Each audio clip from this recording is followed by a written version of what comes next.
This 1961 Impala is a real bit of classic history. Born just a few months before me, actually, so it's a dilapidated old junker of 63 years old. It is still a super cool car, made into race cars, lowriders, show cars, whatever. They're neat. Loved by virtually everyone. These cars were very popular many moons ago, having 491,000 sold, one of the top selling cars in the 1960s, and still loved today due to the body style and affordability. It is a full-sized, sporty cruiser amongst some of the first official, quote-unquote, muscle cars. This particular unit was slated for simple performance upgrades. Mother Nature ensured that those plans would not readily be realized. Let's find out why. Hey, hello, how are you? Welcome to Road Odyssey. I am Burke. Hope you're having a great day. This is video number 1 of this wonderful Chevy Impala. If you have any great thoughts about Impalas, comment down below. That would be great. Also, please subscribe below. Click, click, click, click, click. Because there's going to be more of these videos, and I know you're going to like them. So with that, let's like this video and get into it. Here we go. Here's a simple walk around to let you see exactly what my story is based on in the events that follow.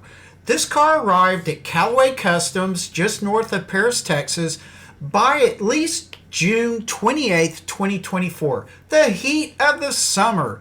Initially, this car looked really fantastic. I think the styling is superb, but I know I'm biased for cars between 58, 63 or so, like the Thunderbirds. I immediately saw that it was a bubble top, which makes it somewhat sought after, but as I kept looking, I saw a lot of rust. I wasn't too concerned until Jason Callaway pointed out the terribly rusted rocker on the drinker's side. Dang! It was after I saw that when Jason told me the owner's plans. Busting it up. Literally. It's junk. Rotten. Yeah. Oh, is it? But we can't just tear it up because you can't find it no more. Really? Well, so another edit. Yeah. We're doing that again. But it calls for it. From here. Oh, yeah. See where there's already some death. That's called death metal. That is death metal. That is cancer off. The owner's initial decision was to simply make the car have better performance. Fairly typical. But there was concern about the very great amount of rust in terribly strategic places like the rockers, core support, and so forth. And that would just get worse over time. The car sat from late June to early November for at least 4 months for deliberation on what to do and if funds could be obtained for the car to be torn down and the body fixed before doing anything else. Let's roll back the rusty clock for a minute and learn a bit more about the car, then I will get into the teardown.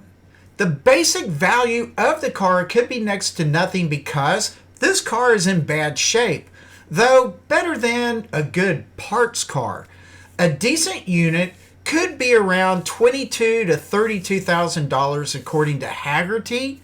These 1961 bubble tops were only made during 1961 with a distinct back roof line. The 2 doors having no pillar.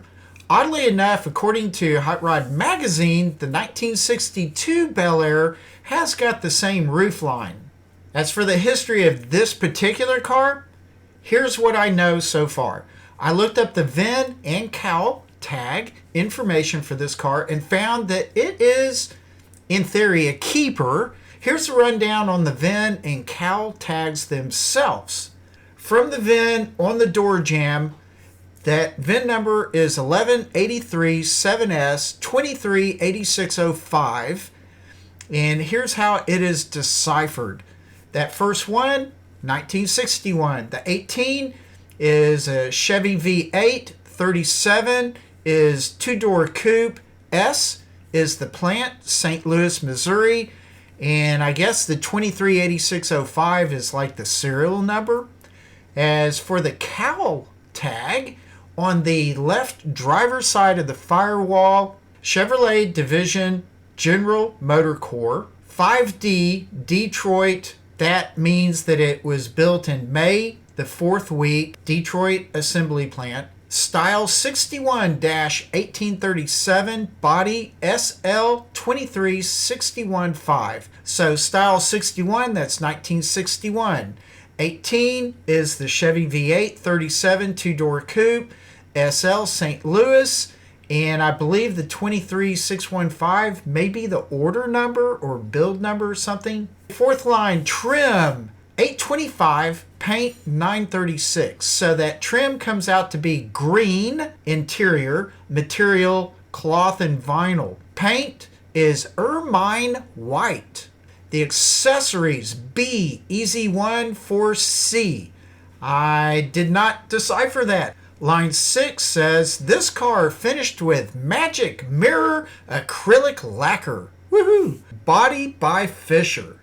The exterior, obviously repainted from that ermine white to this conservative silver. From the interior trim code saying it should be green. Kind of looks now like it was done back in the 70s or early 80s. It's just kind of missing that mirrored disco ball or fuzzy dice. At least people have enjoyed it and saved the poor car. The owner did come to realize the car's first priority had to be the rust repair. Otherwise, it would never be safe and a waste of money. So it's a good decision to repair all this rust. Work began on the first few days of November. What are you doing? Why are they valuable? Original ones are hard to find. Oh, okay. Huh. Interesting. The Callaway started with the more fun things to do, like remove the engine. Of course, they began with the front end, bumper, grill, lights, and so forth, chopping wires, removing and labeling bolts and nuts and things as to where they came from, removing the hood while indicating where the hood hinges belonged, keeping all the parts in one location. While doing so, they quickly recognized bad rust in several areas. The core support had lots of damage. All along that front was bad, but more on that in a little bit. Engine got removed fairly quick. They saw that the engine had a 010 block, which means it's a good block. Those are often sought after. The transmission looked good. The engine, in this instance, evidently the engine may have been swapped out a long time ago, but this is a late model 350, and the transmission is a turbo 350 automatic. The interior was removed on November 6th. I just take a brief look around at certain areas to see just how good or bad all this stuff is.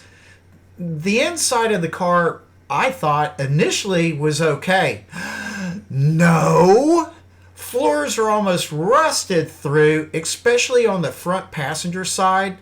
The whole floor will need to be replaced from looking at this, right? I thought that the package tray was terrible, but Scott felt it could be doctored, and we'll look at that a little bit later. The headliner was in good condition, weirdly enough. The trunk space was pretty good, though. Both inside the base of the trunk and inside up underneath the trunk lid looked pretty good. On the exterior, Alex shows me how bad the passenger rocker really is. Then he removes the B-pillar interior trim to get a better look at that B-pillar's condition. It was redeemable, so that was good. November 13th, Callaway Customs took a break to work on other projects. Meanwhile, the glass was carefully removed by the professionals at Affordable Auto Glass. Great folks. This allowed the Callaway Custom team to further assess rust damage along the front and rear windows. Come November 20th, Scott took a shot at doctoring the package tray. He mainly fixed it enough to stop any further rust damage for now. This involved using FDC Rust Converter Ultra. Scott let that work for a while, then came back over it with some metal paint. The same will be done underneath the tray and likely in other areas of the car, like the B-pillars possibly. A few days later, Scott did repair work on that core support. He basically removed the bad rusted portions and boxed in fresh steel. This should prove to be a very good and needed fix. I think finding a new core support was difficult, so this was just one of the things that had to be done in this fashion.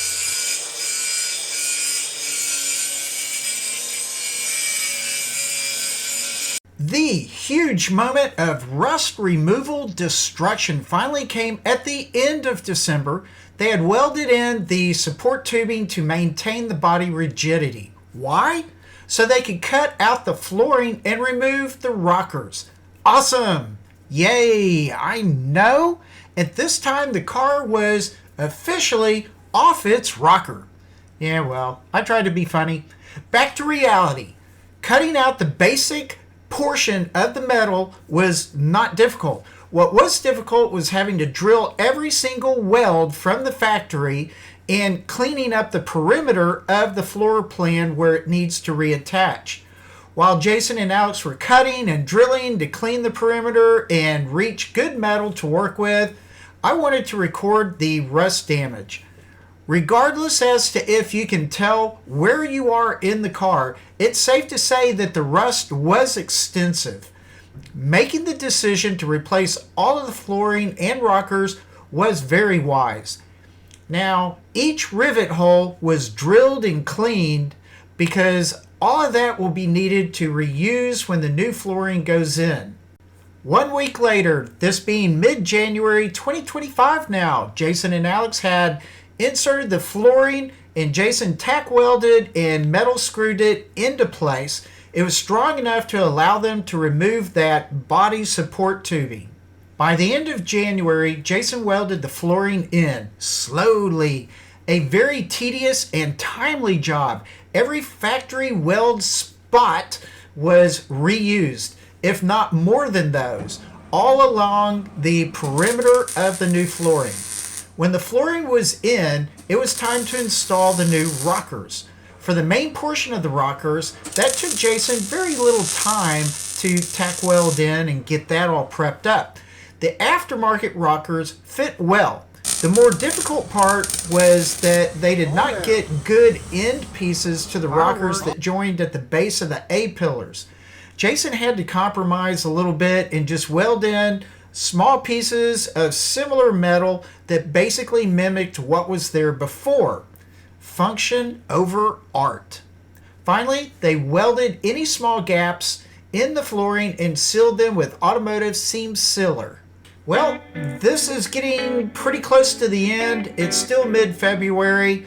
They are at a new major phase at this point in time. The body will be transferred to a rotisserie and the frame chassis will stand alone. The chassis will be sandblasted, repainted, upgraded, all that good stuff.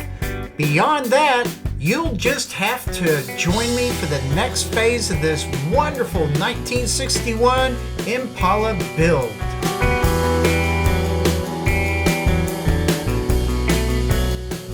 Well, that's it for this video. I thank you so much for joining me. If you have any good information, please leave it down in the comments below. I really feel like this build has been and is going to continue to be really interesting, so I hope you join me for all the next coming up videos.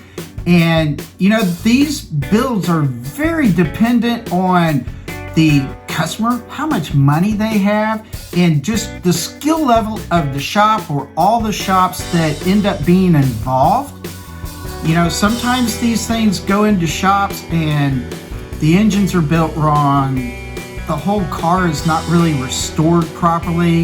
The wiring's bad, they just blow up. You know, in this case, I think that this car has come to a really good shop or shops, and it will be neat. I really think you're going to enjoy this. So I hope you join me again for the next couple of videos. I would predict maybe another 2-3 videos for this at least. Should be interesting, really should. So with that, please relax, take it easy, enjoy that great ride of yours on your Road Odyssey or Road Odysseys, and I will see you later.